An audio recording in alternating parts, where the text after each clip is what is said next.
Visionary change leaders unite in crisis. Leadership learning. On 23 January 1579, the northern provinces of the Low Countries signed the Union of Utrecht, an alliance concluded in the city of Utrecht that laid the foundations for what would later become the Dutch Republic. Initially involving Holland, Zeeland, parts of Utrecht, and several northern territories, the agreement responded directly to the Union of Arras, signed earlier that month by southern, largely Catholic provinces seeking reconciliation with Spain. The northern signatories aimed to strengthen military cooperation, coordinate taxation and defense, and maintain unity amid escalating Spanish administrative measures and religious persecution. This treaty built upon earlier efforts such as the pacification of Ghent in 1576, which had sought a broader alliance across the Low Countries against foreign intervention. As religious and political divisions deepened between Protestant-dominated northern regions and Catholic southern areas, the need for a closer confederation became unavoidable. Key provisions included mutual support in war, shared fiscal responsibilities, and notably provisions for religious tolerance, allowing freedom of conscience and restricting persecution based on faith, which represented an early step towards broader acceptance in Europe. Although initially framed as a defensive arrangement rather than a declaration of sovereignty, the Union of Utrecht provided a durable legal and organizational framework for sustained resistance. Over the following months and years, additional provinces and cities joined, expanding its reach. It evolved into the constitutional basis for the Republic of the Seven United Provinces, formalized through subsequent developments, including the Act of Abjuration in 1581, which rejected Philip II's sovereignty. Spain did not recognize this independence until the 12 Years' Truce in 1609. The event marked a critical turning point in the prolonged struggle for autonomy in the region.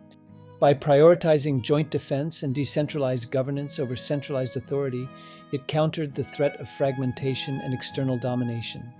This alliance fostered conditions for economic growth, innovation, and cultural flourishing in the northern provinces, contributing to the emergence of a prosperous and influential republic. The historical significance lies in its role as a foundational act, one that transformed a defensive pact into the enduring foundation upon which an independent entity could be built. This moment represents a clear seculum leadership signal, a generational inflection where structural redesign replaced reactive resistance. The Union of Utrecht stands as a signal and encoded act of long-cycle leadership that redefined sovereignty, tolerance, and federal cooperation. It demonstrated how collective commitment in crisis could create lasting political and social change, influencing concepts of federalism, tolerance, and self-determination across centuries. In retrospect, the Union of Utrecht stands as a powerful example of strategic foresight amid division and adversity. Its importance extends beyond immediate survival, as it established principles of cooperation and resilience that shaped modern governance models.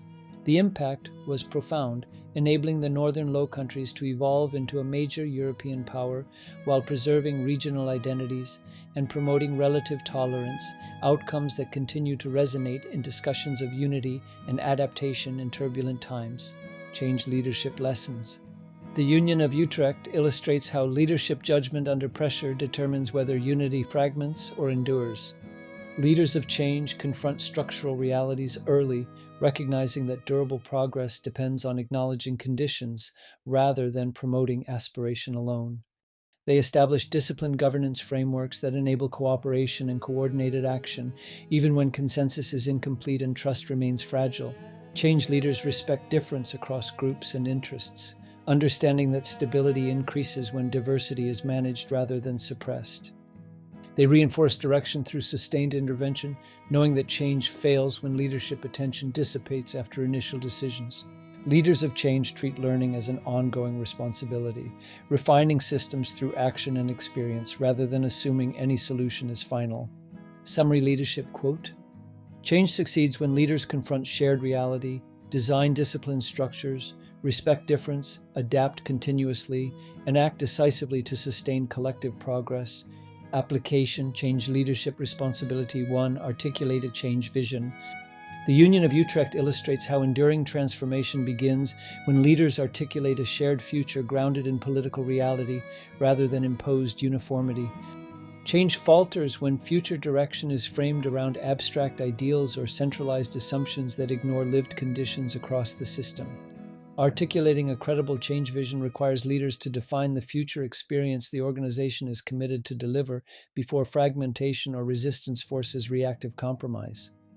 When leaders ground vision in stakeholder insight and cultural awareness, they create coherence, discipline, and alignment across the organization. This approach does not deny uncertainty or complexity.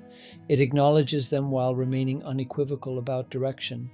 A disciplined change vision becomes the reference point that guides judgment, exposes misalignment, and prevents strategic drift as conditions evolve. Leadership of change demands that vision anchors transformation in shared values, ensuring organizational energy flows toward futures shaped by understanding rather than imposition. Leadership of change, final thoughts. Sustainable transformation depends on leaders who preserve legitimacy through shared vision, disciplined governance, and responsibility exercised under pressure. As AI and digital acceleration reshape organizations, the danger of imposed, technology-driven change detached from human context intensifies. Leadership that unites people around credible direction during disruption remains the decisive factor separating transformation that endures from change that fractures trust. Find out more. Change Management Leadership, Leadership of Change, Volume 4.